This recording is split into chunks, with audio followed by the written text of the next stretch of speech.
السلام عليكم ورحمة الله تعالى وبركاته.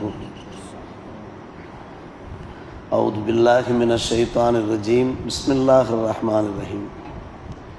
جنات عدن يدخلونها ومن صلح من آبائهم وأزواجهم وذرياتهم والملائكة يدخلون عليهم من كل باب سلام عليكم بما صبرتم فنعم عقبى الدار. அமன்னா பில்லா ஸதகல்லாஹு மௌலானல் அலியுல் அலீம். அறிவுடையவர்கள் நல்லுணர்ச்சி பெறக்கூடியவர்களுடைய நற்பண்புகளை வல்ல அல்லாஹ் ரப்புல் ஆலமீன் சூரத் 13ஆம் அத்தியாயத்தில் அதனுடைய 20ஆம் வசனம் தொடுத்து 23ஆம் வசனம் வரை எடுத்து சொல்லி கொண்டிருக்கிறான். 10 பண்புகளை எடுத்துரைத்தான். முதலாவது பண்பாக அல்லாஹோடு நாம் செய்திருக்கக்கூடிய அந்த ஒப்பந்தத்துவத்தை, ஏகத்துவத்தை நாம் பரிபூர்ணப்படுத்த வேண்டும் என்று அந்த பண்பிலிருந்து இந்த விஷயங்கள் இன்றைக்கு தொடர்கின்றன. ஜன்னாத்து ஆதினி எதுகுலுனஹா, நிரந்தர சுவனங்களில் அந்த நன்மக்கள் நுழைவார்கள். ஜன்னாத்து ஆதின் என்றால் நிரந்தர சுவனங்கள். அவர்கள் மட்டுமன்று, வமன் சலஹமின் ஆபாயிகும் அஸ்வாதிகும் துர்ரியாத்தியும், அவர்களுடைய பெற்றோரில், துணைவியரில், சந்ததியரில் யாரெல்லாம் இணக்கமானவர்களாக இருக்கிறார்களோ, பொருத்தமானவர்களாக இருக்கிறார்களோ அவர்களும் அந்த நிரந்தர சுவனத்திலே பிரவேசிப்பார்கள். வல் மலாய்க்கத்தை எதுகுலூன அலைஹிம் மின் குல்லி பாப், சொர்க்கத்தினுடைய எல்லா வாசல்களில் இருந்தும் மலக்குமார்கள் இந்த நன்மக்கள் மீது நுழைவார்கள். நுழைந்து அவர்கள் நன்மாராயம் சொல்லி கொண்டிருப்பார்கள்.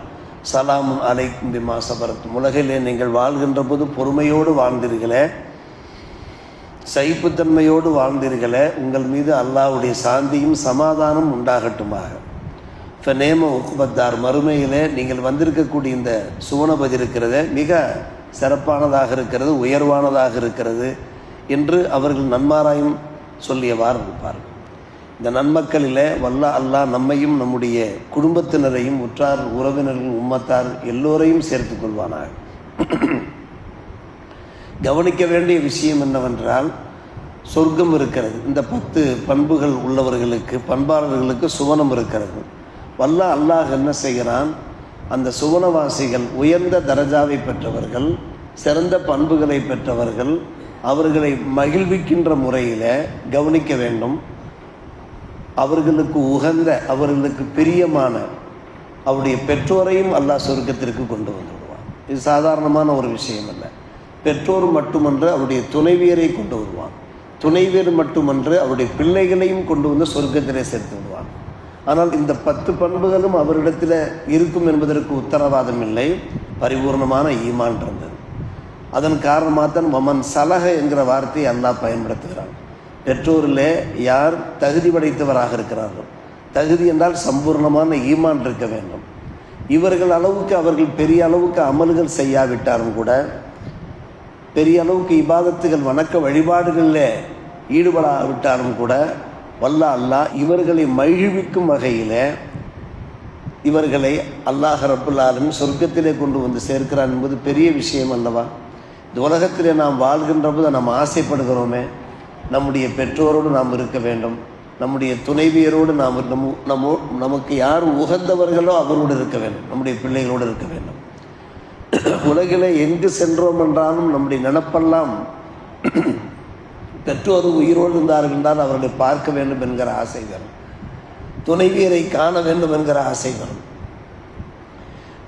பிள்ளைகள் மீது ஒரு நல்ல பற்றுதல் இருந்து கொண்டே இருக்கும்.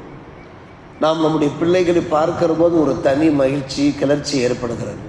இதெல்லாம் மனித வாழ்க்கையில் அனுபவபூர்வமான ஒரு விஷயங்கள். வல்ல அல்லாஹ் என்ன செய்கிறான், இவர்களை மட்டும் சொர்க்கத்திலே விடுவதில்லை. ஊரின் பெண்கள் எல்லாம் இருப்பார்கள். இருந்தாலும் கூட உலகத்தில் யார் மூலமாக இவர்கள் சந்தோஷம் அடைந்தார்களோ, ஆனந்தம் அடைந்தார்களோ அவர்களையும் கொண்டு வந்து சொர்க்கத்திலே சேர்க்கிறான். சூரத்து தூர் 52ஆம் வசனத்திலே 21ஆம் வசனமாக அல்லாஹ் ரப்புல் ஆலமீன் பதிவு செய்திருக்கிறான். வல்லதீன ஆமனு வத்தபஅத்துஹும் துர்ரியத்துஹும் பீமானின் அல்ஹக்னா பிஹிம் துர்ரியத்துஹும் என்கிறான். யார் நல் விசுவாசம் கொண்டிருக்கிறார்களோ, அவருடைய பிள்ளைகள் அந்த விசுவாசத்தோடு பெற்றோரை பின்பற்றினார்கள் என்றால் பெற்றோரையும் பிள்ளைகளையும் சொர்க்கத்திலே நாம் ஒன்று சேர்ப்போம் என்று அல்லாஹ் சொல்கிறானே, இது மிகப்பெரிய ஒரு பாக்கியம். எனவே தான் இந்த 10 பண்புகள் யாரிடத்தில் இருக்கிறதோ அவர்களுக்கு அல்லாஹ் தருகிற ஒரு பெரும் பாக்கியம், ஜன்னாத்து ஆதன், நிரந்தர சொர்க்கத்திற்கு மட்டும் அவர்கள் செல்வது கிடையாது. அவர்கள் மட்டும் செல்வது கிடையாது, அவர்களோடு அவர்களுடைய அந்த பெற்றோர்கள் எல்லோரையுமே ஒன்று சேர்க்கிறார். இது ஒரு பெரிய பாக்கியம் அல்லவா? ஒரு கணவனோடு ஒரு மனைவி இந்த உலகத்திலே வாழ்ந்திருந்தார் என்றால் அந்த மனைவிக்கு கூட அந்த கணவன் சொர்க்கம் சென்றார் என்றால் மிகப்பெரிய பாக்கியம். அன்னை சௌதா ரலியல்லாஹு அன்ஹா பெருமானார் ரசூலே கரீம் ஸல்லல்லாஹு அலைஹி வஸல்லம் பிராட்டியார்களிலே அவர்களும் ஒரு பிராட்டியார் மனைவியாக இருந்தார்கள். ஆரம்ப காலத்திலே திருமணம் முடித்திருந்தார்கள் நாயகம். அன்னை ஹதீஜா ரலியல்லாஹு அன்ஹா அவர்கள் ஃபர்ஸ்ட் திருமணம் முடித்திருந்தார்கள். செகண்டாக அன்னை சௌதா. ஆனால் சௌதா ரலியல்லாஹு தஆலா அன்ஹா அவர்களுடைய வயது சற்று அதிகமாக இருந்தது. சௌதா ரலியல்லாஹு அன்ஹா அவர்கள் ஃப்ரீயாக இருக்க வேண்டும், நிம்மதியாக இருக்க வேண்டும் என்று பெருமானார் ரசூலே கரீம் ஸல்லல்லாஹு அலைஹி வஸல்லம் அவர்கள் அவர்களை விட்டு பிரிந்துவிட நினைத்தார்கள், அவர்களை விட்டும் விலக்கு பெற நினைத்தார்கள். ஆனால் அன்னை சௌதா ரலியல்லாஹு அன்ஹா அவர்கள் கேட்டுக்கொண்டார்கள், யா ரசூலல்லாஹ், என்னை நீங்கள் விட்டு விடாதீர்கள், சொர்க்கத்திலேயும் தங்கள் கூட இருக்க வேண்டும் என்று நான் ஆசிக்கின்றேன், விரும்புகிறேன் என்று சொன்னார்கள். ஒன்றும் செய்யவில்லை. கடைசி வரை அன்னை சௌதா ரலியல்லாஹு அன்ஹா அவர்கள் பெருமானார் ரசூலே கரீம் ஸல்லல்லாஹு அலைஹி வஸல்லம் பிராட்டியராகவே வாழ்ந்து மறைந்தார்கள் என்று நாம் பார்க்கிறோம். வெகு சீக்கிரமாக மறைந்து விட்டார்கள். ஆக ஒரு மனைவிக்கு கூட ஆசை இருக்கும் தன்னுடைய கணவரோடு. ஒரு கணவர் அவர் சொர்க்கத்திற்கு செல்கிறார் என்றால் உலகத்திலே வாழ்கிற போது தம்முடைய துணைவியர் தம்மோடு அன்பாக இருந்தார்களே, பாசமாக இருந்தார்களே, அவர்களும் நம்மோடு இருந்தார்கள் என்றால் நமக்கு சந்தோஷமாக இருக்குமே என்கின்ற நினைப்பு வெறும் அல்லாஹ் இணைத்து வைக்கிறான், சேர்த்து வைக்கிறான். அதைத்தான் அல்லாஹ் சொல்லுகிறான், ஜன்னாத்து அதினி எதுகுலூனஹா வமன் சலஹமின் ஆபாயும் அஸ்வாஜிம் உதுரியாத்தி. வீட்டிற்கு சென்றீர்கள் என்றால் இந்த வசனத்தை புரட்டி பாருங்கள். இந்த 10 பண்புகளை மறுபடியும் ஒரு முறை ஞாபகப்படுத்திக் கொள்ளுங்கள். என்னென்ன பண்புகள் இருந்தால் நமக்கு இந்த பாக்கியம் கிடைக்கும். காரணம், கேட்டுவிட்டு செல்லக்கூடிய ஒரு விஷயம் கிடையாது.